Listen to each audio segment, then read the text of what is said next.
Welcome to It's All Your Fault on True Story FM, the one and only podcast dedicated to helping you identify and influence the most challenging human interactions, those involving high conflict patterns. I'm Megan Hunter, and I'm here with my co-host, Bill Eddy. Hi, everybody. We are the co-founders of the High Conflict Institute in San Diego, California, where we focus on training, consulting, coaching, and educational programs and methods, all to do with high conflict.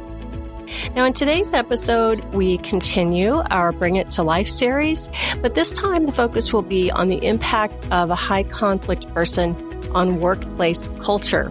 But first, a couple of notes. Send your high conflict related questions to podcast@highconflictinstitute.com or on our website at highconflictinstitute.com/podcast, where you'll also find all the show notes and links.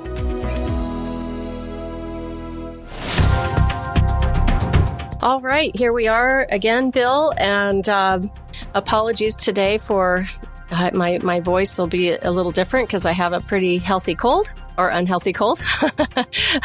Depends which way you're looking at it. So today we'll talk about bringing to life the realities of having a high conflict person in the workplace and the impact it can have. And I should start with saying that you and Georgie DiStefano wrote a book called It's All Your Fault at Work. You've written extensively on workplace culture and in relation to high conflict personalities. So you have quite a bit of depth, and I do a lot of training in businesses and corporations and trying to tame the conflict, keep the conflict small a bit in these really challenging situations, because as we all know, you spend a great deal of time at work, and if there's one person disrupting, even just one, it can have such tremendous impact on morale, on resources, on wellness and productivity, bottom line. So it's in everyone's best interest to figure out what to do when we have this level of conflict and kind of conflict. So here's the scenario for this Bring It to Life episode. We have an organization that has two directors, or one director and two managers, and everything has to work together very seamlessly in order to create come up with a great product, have a great output. It's a business that's regulated by the government. They have a lot of benchmarks they have to meet. Timelines are tight. There's always too much work and, all the regular stuff and things that happen in business, and trying to do your best and just trying to get the technical aspects of the work done. Then you have a couple of managers who don't get along, and they're the only two managers, and they're the ones that have to guarantee that things are going to get done. So in this particular scenario, these managers can't agree on any given point in any meeting. The people that work directly under them, assistant managers, and then various others in their teams. It's interesting to see there's a wide variety of how people respond, I guess. So we have some assistant managers who, one is feeling like just completely victimized and bullied all the time. The other assistant manager is feeling like she's just in fight or flight constantly, wanting to fight, wants to leave, because her manager's unbearable. Lots of fighting between the managers and the assistant managers. Then that all flows down into the teams. Some are avoiding the conflict altogether. Others get a little involved, maybe not in such a healthy way, while others yet are, taking a more active role, trying to intervene, help the situation, and failing. Just doesn't seem to work. And we have a director who's just perplexed about the whole thing and frankly worn out and worn down. It's a big job this director has to do in the first place, and they're new in the position. So that's the scenario. Now, let's say the director becomes aware of this thing called high conflict personality. Maybe this is a little different. That awareness is beginning to seep in that maybe this isn't just ordinary conflict. maybe this isn't something I can fix with a magic wand or wish it away or, try my best skills. I'm understanding now that I don't know what to do. And I need to get this under control so we can be efficient and we can do what we're supposed to do. And there was a great deal of attrition, right? People are fleeing like crazy. The director knows that people are out looking for jobs. She hears the scuttlebutt around. And now we have, just an organization that's basically in chaos and the whole place walking on eggshells. Now, as you know, Bill, this is no different from families, no different from anywhere where there's high conflict involved. So the dilemma and the bring it to life today is, what is that director to do when, first of all, I guess this is two parts. One is trying to identify whether one of the managers has a high conflict personality or if both do.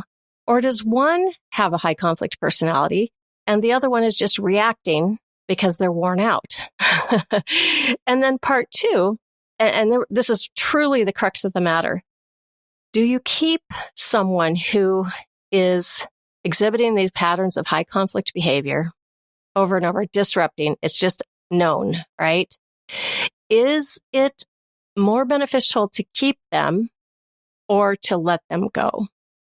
So we're going to talk about these two things, and then we'll talk about some actual outcomes that happen in this scenario. And it's, again, an amalgamation of several different organizations that we've, heard about, come across, that kind of thing. So this isn't just one organization.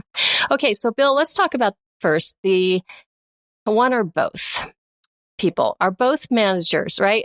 How do I, as the director, or even if I'm in human resources, how do I know which one is high conflict? They're both acting badly. Excellent question. And from all the polls that we've taken at our seminars, it seems like about half of high conflict cases have one high conflict person, and about half have two high conflict people.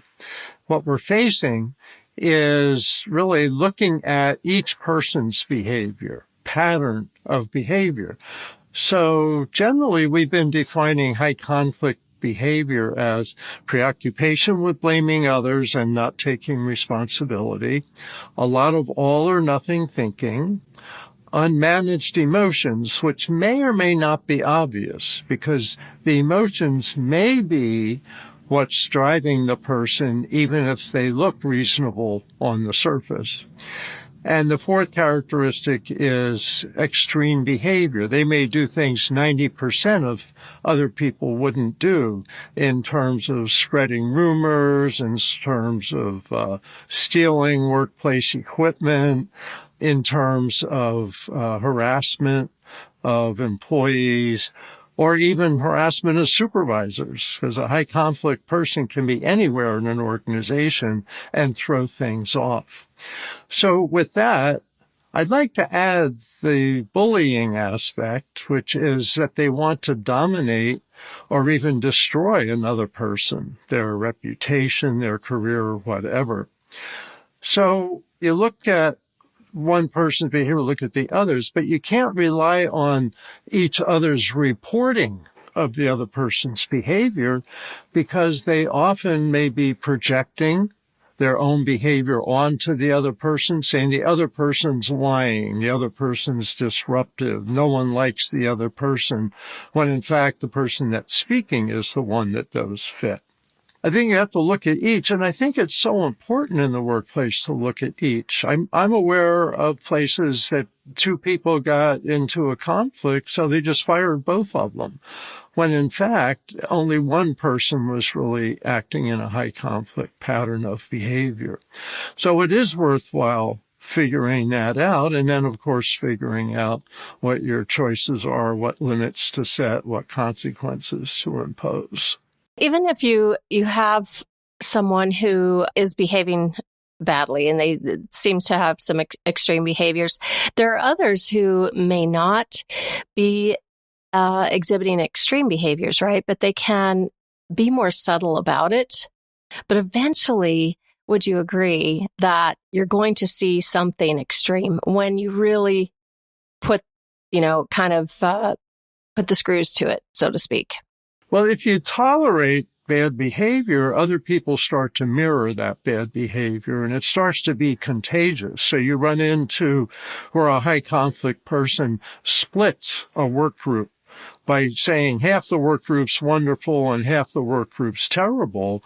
And emotions are contagious, and high conflict emotions are highly contagious. So the people they say you're wonderful start thinking, yeah, we are pretty good, and those other people are really undermining and harming our work, and you end up dividing a work group when there may just be one high conflict person, but their emotions are intense enough to feed a polarization in the workplace. And that can really be confusing because you start thinking, oh, well, everybody's acting badly, when in fact it really is one person. And without that one person, or if that person gets coaching and changes their behavior, you can see that things go a lot more smoothly. And I want to put in a plug for coaching to find out. You may give someone coaching for 3 or 4 sessions and see if they can change. And when we've done that, about half of cases, they have been able to improve their behavior and stay put. And about half of cases, they just don't work out. Now, that's anecdotal, but there's research and stuff that supports that a toxic employee can really harm a whole work group, and that has to be addressed sooner rather than later. That decision to, let's say you finally kind of sussed out where the issue is, which individual is has this pattern of high conflict behavior, but this employee has so much institutional knowledge, technical expertise, and you would feel bereft to replace the person. Like I can think of some positions where it's a highly specialized field and it's hard to find people. So I think that puts a lot of pressure on a CEO, on a director, to keep the person and not enable the behavior. Because it depending on who is this CEO or director, what their background is and what their management style is like. If you are passive and kind of avoid it and just hope it'll kind of go away or it'll sort itself out, or you even try to, work with HR and it just isn't working, which is often the case in high conflict when a high conflict individual is involved, then it's just going to make the problem worse. The conflict will grow bigger and eventually something's going to break. So it's interesting when let's say we finally get to that point where things are so bad and a director has to make a decision. Okay, so the decision is let's go for coaching. And we put this individual through some coaching, like you said, Bill, and the coaching is kind of light. Right? It doesn't really address the skills, which we address in our New Ways for Work coaching. And the person says, okay, and, they kind of go through the coaching.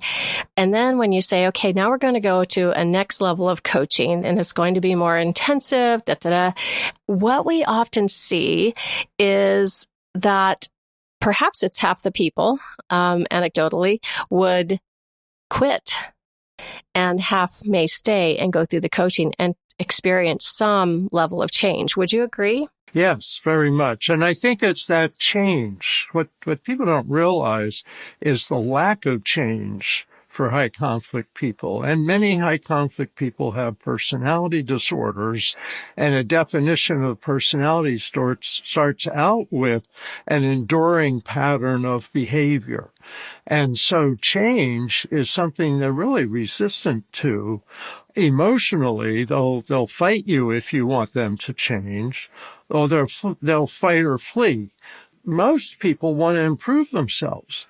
One thing I learned, because I was a therapist before I became a lawyer, is that the people in high conflict legal situations have no interest in counseling. They don't want to change. They're not looking to change. It's everybody else that has to change, And I remember as a lawyer saying, I really suggest you get some counseling. And they'll say, Bill, if you think I need counseling, you need counseling. It's not my problem. It's not my fault. And I'm going, more than ever, it's their problem and it's their fault. And that's the kind of defensive thinking. So I think you're absolutely right. Even just recommending coaching or requiring coaching, often a lot of high conflict people leave at that point. Right. There was something else I wanted to add, and that's about productivity. That there was a study done, a Harvard study done, that Georgie DeStefano and I wrote a paper about, a short paper. It's titled Fire or Keep High Conflict Employees, and we addressed the Harvard research. The Harvard research said that high conflict employees may be equally productive or even slightly more productive in terms of numbers, that they may be hard workers in terms of numbers, but that their interpersonal skills are so lacking that it's better not to have them. And that's the seduction of a lot of directors, CEOs, etc., is, well, this person's so productive, we can't afford to let them go. Well, the Harvard research said it's more than twice as costly to keep what they called a toxic employee than it is to get a star employee, someone who's a good employee. And so it really is it's an eye-opener that productivity and high conflict can actually go together sometimes. And don't be fooled. Right. It can't last forever. It's just not sustainable. It's going to be eventually so toxic for the entire workplace that the workplace productivity will probably go down. This is so high conflict personalities, the impact on others is so drastic that it does wear other people down and impacts productivity. So yes, we do have to have every person needs to be in alignment with their technical skills and their interpersonal skills. And when they aren't, you're going to have workplace disruption, period.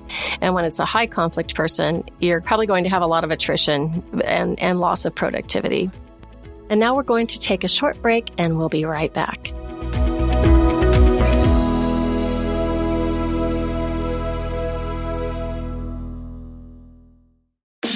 Hey mediators, if you ever seem to get stuck in some mediations despite using your best skills, the same skills that work in most of your other mediations, it might be because one or more parties may have a high conflict personality. If so, there is hope for helping them. We offer a training for family mediators and another one for all other mediators to learn the necessary skills for handling your high conflict cases.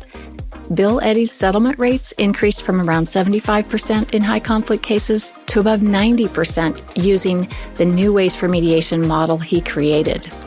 These trainings are a combination of on-demand, which you can watch 24/7, and Zoom training directly with Bill. You'll find the link for this in the show notes below. Sign up at highconflictinstitute.com/upcoming-courses. Email us at info@highconflictinstitute.com or just send us a message through our socials. All right, now we're back, Bill, and let's continue on. So we've talked to a few business owners and people in corporations and different organizations who have been in this situation. And in some of them, the person, when coaching was offered, the person decided they were leaving. For those leaders who are driven by the fear of that person leaving, I'm sure this is a very trepidatious moment, but and then some other cases, the person was actually terminated. But the aftermath, after the person is gone, when coaching didn't happen, or in some cases they'll get the right coaching, and even then it's not going to satisfy things. So in looking at what happens after that person is gone, we heard people say that the amount of time that had gone into meetings about this individual and all the conflicts revolving around this person was substantial. So now my time has cleared up. Now I have more time on my schedule to manage the business, both people and the technical aspects. The highs and lows are gone. I'm not constantly putting out fires anymore. I can focus on my job more. And once this person was gone, it calmed everyone else down and actually shifted the culture. That's huge. And this shows that the dramatic impact that high conflict can have in a workplace. And we're never saying that these are bad people. We're just saying they're lacking interpersonal skills. And until they get them, if we keep enabling them by keeping them in the workplace and allowing bullying and allowing just all the chaos that they cause without setting limits, imposing consequences, being slick, using BIF responses, using ear statements, all of those things, there's going to be issues. So I think it's really important to hear these words. It's shifted the culture. That's great. Right? You can shift the culture by getting this under control, basically, whether it means the person leaves or the person gets coaching, and you put a lot of limits on them. So what do you think about that, Bill, shifting the culture? I think that's very accurate, and I've seen that as well. And I think the thing is that people wait too long to address these problems because they wish and hope that the person will change or that there's an issue to resolve. And here's where our High Conflict Institute saying the issue is not the issue driving the conflict. The personality's the issue driving the conflict. And once you realize that, if you realize a high conflict personality has a more narrow range of behavior and they can't stop themselves. And that's one of the hardest things to accept. This person can't stop themselves. So you have to intervene. You have to do something. It's not going to just stop on its own. And that's often how you know when it isn't a high conflict person. When someone does stop themselves, sends out a note saying, sorry, I did such and such. I don't usually do that. That was a mistake. And you realize that. But the high conflict or bullies, the bullies being the highest of the high conflict and showing up in the workplace, you can't avoid that. You have to intervene. 3/4 of people aren't trained to be managers. There's research that shows that. And so most managers get into that position because they're good at doing the job of production or whatever it is, but they're not necessarily good at being managers. So when they become managers, they're kind of intimidated by high conflict employees and tend to avoid conflicts or try to tamp down, say everybody, they made a mistake. They won't do that again, I'm sure. Then they do that again. So it's something, a lot of managers are really nice people. And you can be a nice person and still set limits and impose consequences on high conflict people and bullies. And that's a message that I hope we can get across. Yeah, I didn't go to school to manage people, right? People go to university to, get a PhD or in, whatever. And they're now faced with managing people. And I think it's important. I manage a few people, and I realized along the way that even with an MBA, until you get in there and actually start managing people and focus on it, right? Be very intentional about it. You can do a pretty lousy job sometimes, but hopefully we learn over time. Now, there was one leader we talked to who said that the high conflict individual wanted the leader to be on his side. So really cozied up and buddied up and came to his office complaining a lot, but, it was always someone else's fault, but, maybe I bear some responsibility here, but never took responsibility, right? What this leader said happened in his case. He put up with that for 2 or 3 years and didn't know what to do. And finally, when the leader, made a change, started setting some limits and, doing the things that you're supposed to do in high conflict situations, it drove the employee to make the decision to leave. So it was the single act of setting limits by the leader that initiated the change, right? Yeah, that's very common because they put a lot of energy into trying to maintain the status quo and a position where they can kind of dominate what's going on. And people often back down. That's such a common characteristic of high conflict personalities and bullies, is to just intimidate people out of setting limits on you. And it works. And you said several years. I want to mention in my new book, Our New World of Adult Bullies, How to Spot Them, How to Stop Them, I came upon some cases that were lawsuits, legal cases against organizations for wrongful termination. And what happened is the organizations waited 3 or 4 years before they really set limits.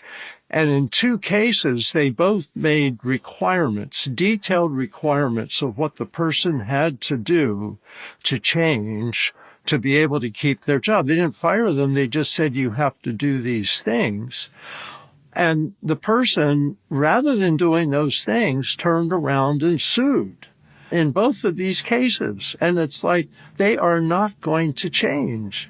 And they're going to sue you before they're going to change in some cases. And then they spent 2 or 3 years in court because they then did fire them.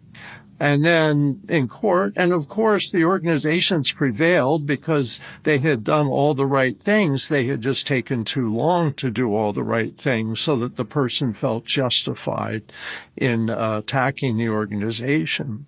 So I think a couple principles there. One is realize if they have a high conflict personality, this is a rigid pattern of behavior and it's just going to continue until it's stopped, either because you confront the person and have them learn skills like through coaching, which is a really good step, or because they're going to leave or you're going to fire them. But just letting it go is wishful thinking that occurs too often. In the long run, it doesn't help. It never resolves it. Right. Doesn't help the organization, which is the primary focus. And it doesn't help the person either. And what we've seen in many cases is that person then goes on to sometimes find a position that they're better suited in, where they don't have a lot of interaction with other people and they're just working in the technical aspect of the job. And they seem to do fine with that. So, in the end, that can be a win for everyone. Sometimes, there are others who go from job to job to job, but, it's not your responsibility to fix people. It's your responsibility to manage a business and doing it in a kind and respectful and civil way, using your best skills and using some new ways for work coaching. Let me put in a plug here for the healthcare industry, because healthcare over the last 20 years or so has really gone to much more of an organizational approach. It used to be doctors played God. They were like above reproach. You couldn't touch them. They could do any behavior and people walked on eggshells around them. Now doctors are part of the organization.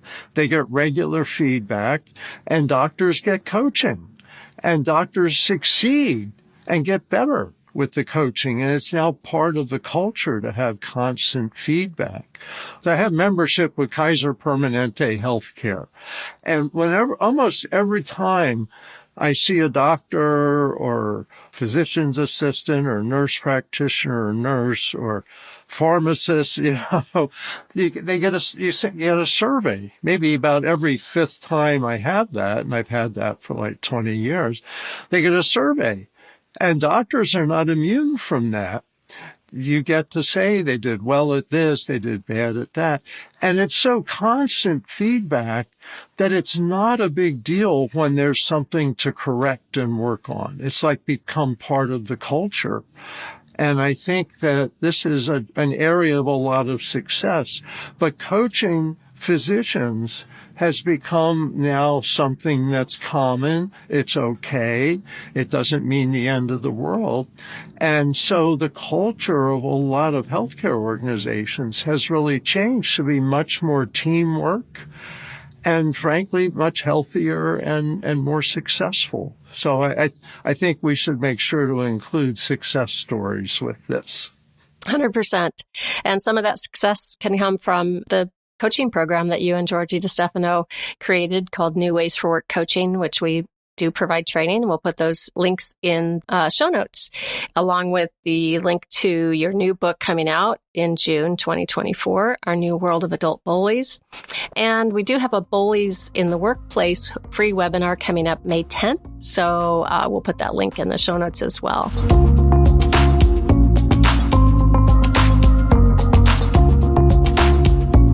Thank you for listening today. Next week, we're going to continue our Bring It to Life series, and it will be more in the divorce area and high conflict divorce. Send your questions to podcast@highconflictinstitute.com or submit them to highconflictinstitute.com/podcast. Please tell all your friends about us, and we'd be grateful if you'd leave a review wherever you listen to us. Until next time, keep learning and practicing these skills. Be kind to yourself and others, while we all try to keep the conflict small. It's All Your Fault is a production of True Story FM. Engineering by Andy Nelson. Music by Wolf Samuels, John Coggins, and Ziv Moran. Find the show notes, and transcripts at truestory.fm or highconflictinstitute.com/podcast. If your podcast app allows ratings and reviews, please consider doing that for our show.